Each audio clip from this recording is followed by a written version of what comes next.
Olá, meus queridos alunos, estamos aqui para mais uma aula de Geografia. Hoje nós vamos estar aí dando continuidade aí, né, ao nosso conteúdo. Nós ainda não debatemos ainda sobre o nosso assunto, mas eu já deixei para vocês algumas atividades agora no início desse trimestre que retrata aí o conteúdo a ser trabalhado nessa unidade. Então nós vamos estar trabalhando com o conteúdo A População Brasileira. Vamos estar falando sobre a densidade demográfica, sobre os aspectos da natalidade e mortalidade. Então são vários subtemas que nós vamos estar discutindo, né, as pirâmides etárias. Vamos estar falando também sobre a socioeconomia da população.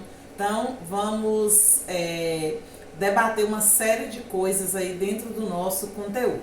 Então, inicialmente, nós vamos dar aí o conceito para população. O que vem a ser população?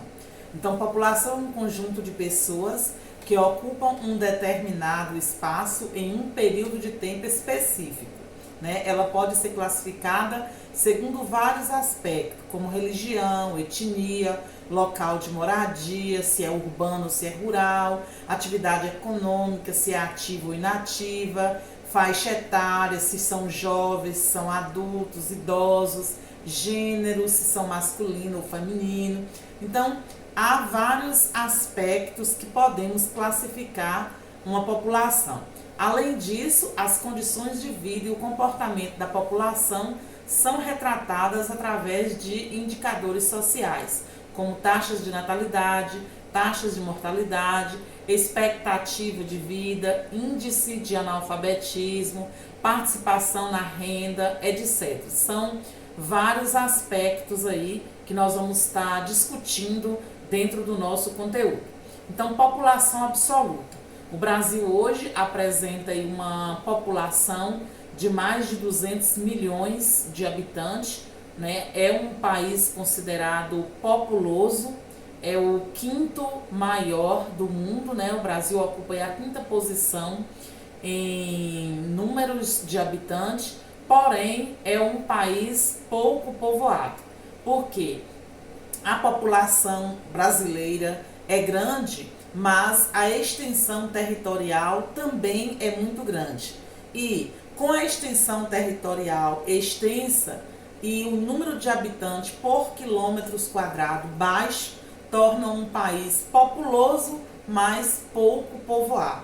Então, nosso país é caracterizado com uma população volumosa, porém pouco povoada.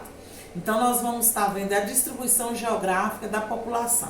Então, a população mundial e brasileira, ela está distribuída de maneira bastante irregular, né? Áreas com bastante povoamento, áreas com menos povoamento. O Brasil aí se destaca aí com o maior número de pessoas localizadas, principalmente no litoral, por conta de ser locais, né, de grandes influências aí no desenvolvimento econômico do país. Então, geralmente, quando se parte para o interior do país, o número de habitantes por quilômetro quadrado, a densidade demográfica se torna baixa.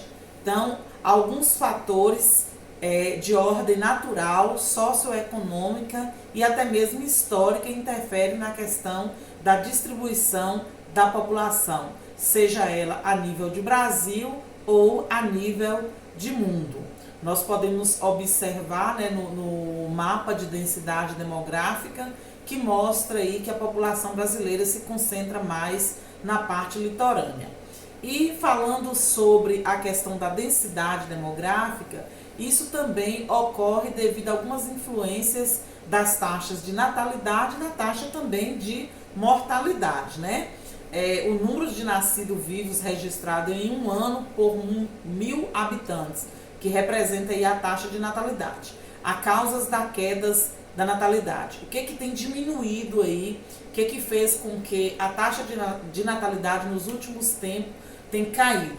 Primeiro, queda do número de casamentos precoces, altos custos com filhos, né? Nós estamos vivendo momentos econômicos bastante difíceis, né? O nosso país, o mundo passa por crise financeira, então isso também interfere na questão da natalidade, né? Os pais, o casal vai pensar uma, duas ou três vezes antes de pensar em planejar aumentar a família diante da crise econômica que todo mundo vive, do momento pandêmico que nós estamos vivenciando. A questão do ingresso da mulher no mercado de trabalho também tem contribuído. A maioria hoje das donas de casa hoje busca trabalhos fora de casa para poder ajudar também no orçamento familiar, né? O avanço da medicina com métodos anticonceptíveis, né, também são causas que diminuiu aí a questão da natalidade, da taxa de natalidade. E a taxa de mortalidade, o que fez com que caísse aí? Então, melhoria no saneamento básico, avanços da medicina nas descobertas de vacinas e tratamentos, novas tecnologias médicas. Então, são índices que contribuem aí para a questão do equilíbrio da pirâmide etária do nosso país. E a taxa de expectativa de vida corresponde à quantidade de anos que vive em média a população. Então, causas do aumento dessa taxa de expectativa. Destaca-se a melhoria nas condições da saúde, incluindo a questão da implantação de saneamento básico, campanhas de vacina, melhores atendimentos médicos e hospitalar, a crianças e a gestantes. Então, tudo isso tem contribuído aí para a melhoria de vida da população. Crescimento vegetativo ou natural. Diferença entre a natalidade e a mortalidade, ou seja, o percentual que a população cresceu. Então, essa diferença aí dá-se o crescimento vegetativo ou natural, né? Esse crescimento ele acaba interferindo aí na questão demográfica, né? Crescimento vegetativo, com a taxa de migração, a taxa de emigração, a taxa de fatores atrativos, fatores repulsivos. Então, nós temos aí muitas influências aí na questão da distribuição da população. Fases de crescimento demográfico. Nós temos aí a estrutura etária, né, que é representada pela a pirâmide etária, que vocês podem observar que a pirâmide etária é bastante equilibrada aí, onde nós temos aí de 0 a 19 anos considerados jovens, nós temos de 20 a 59 a classe adulta e nós temos acima dos 60 anos os idosos. Essa pirâmide etária do nosso país, de países desenvolvido e subdesenvolvido, apresenta uma pequena diferença, que a gente sabe que os países desenvolvidos oferecem uma qualidade de vida melhor à sua população. Então, a saúde da população de um país desenvolvido se destaca mais em relação aos países subdesenvolvidos. E esse destaque interfere aí nas pirâmides etárias. A estrutura da população. Com base na estrutura ocupacional, a população pode ser economicamente ativa, ocupados, né, e desocupados, ou pode ser uma população economicamente inativa, ou seja, que não está ativa, né, que não está em exercício. Os setores da economia. Dentro dessa economia ativa, nós temos aí os setores primários, né, que é o caso da agricultura, da pecuária, extrativismo, e nós temos o secundário, que é a indústria, temos o terciário, que são o comércio, serviços, as prestações de serviço. Esses setores da economia, eles se destacam dentro da PEA, né, que é a população economicamente ativa. E índice de desenvolvimento humano, que também é um fator que contribui aí para a questão da densidade demográfica e a distribuição da população. Esse índice, que é o IDH, é um dado utilizado pela Organização das Nações Unidas, a ONU, para analisar a qualidade de vida de uma determinada população. Os critérios utilizados para calcular o IDH, né, que é o Índice de Desenvolvimento Humano, são grau de escolaridade, renda e nível de saúde.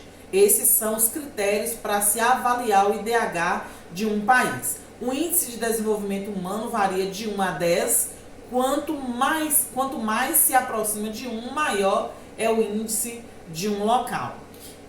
Dentro desse desenvolvimento, dessa apresentação desse IDH, nós temos as migrações, né? A migração é qualquer deslocamento geográfico da população. Então, qualquer mudança de ambiente, qualquer mudança de local causa aí, né, interfere aí, ou seja, acontece a migração. Causas da ruptura do imigrante com o seu lugar de origem. O que leva à migração? Por que as pessoas se deslocam de um lugar para outro? A questão do desemprego, a questão da deficiência ou inexistência de serviços infraestruturais, a questão básica, saúde, saneamento, educação, problemas de ordem natural, como o clima, por exemplo, razões de ruptura familiar, problemas políticos, tudo são problemas que pode favorecer com a questão das migrações. E quais são as consequências para os imigrantes?